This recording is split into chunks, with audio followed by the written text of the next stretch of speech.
அப்புறம் ஆளாளுக்கு அங்க போயிட்டு இங்க போயிட்டு புலம்பி தள்ளிக்கிட்டு இருக்கிறீங்க. இது எப்படி இருக்கு தெரியுமா? எனக்கு பயம் இல்ல, எனக்கு பயம் இல்ல அப்படின்னு சத்தமா சவுண்ட் விட்டுக்கிட்டே சத்தமா பாட்டு பாடிக்கிட்டு இந்த நடுங்கிக்கிட்டே சின்ன பசங்க நடந்து போவாங்க. அந்த மாதிரி இருக்கு. முதல்ல மண்டையில இருக்கிற கொண்டைய மறைங்க சார்.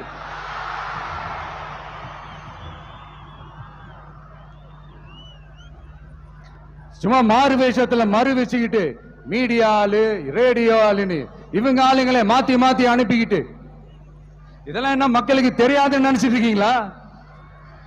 மக்கள் எல்லாத்தையும் உன்னிப்பா கவனிச்சிட்டு இருக்காங்க. அதனாலதான் சொல்றேன், உங்களுக்கு நீங்க கொள்ளையடிச்சு வச்சிருக்கிற காசு தான் துணை.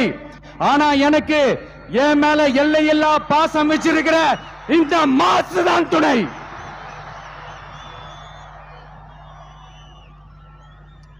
இப்படி நமக்கு துணையா இருக்கிற ஈரோடு மக்களுக்காக நான் இப்போ குரல் கொடுக்கலாம் வந்திருக்கிறேன்.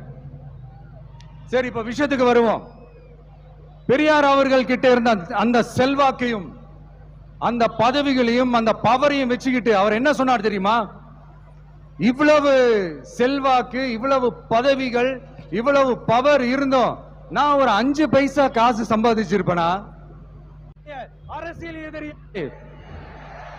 நம்மளுடைய கொள்கை எதிரியாரு? உங்களுக்கு புரியுது இல்ல? எனக்கு அது போதும்யா, எனக்கு வேற எதுவுமே தேவையில்லை.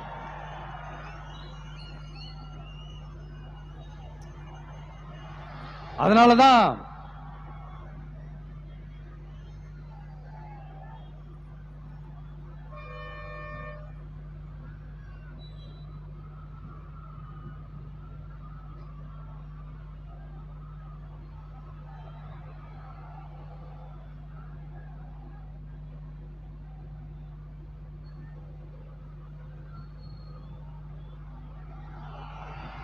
உங்களுக்கு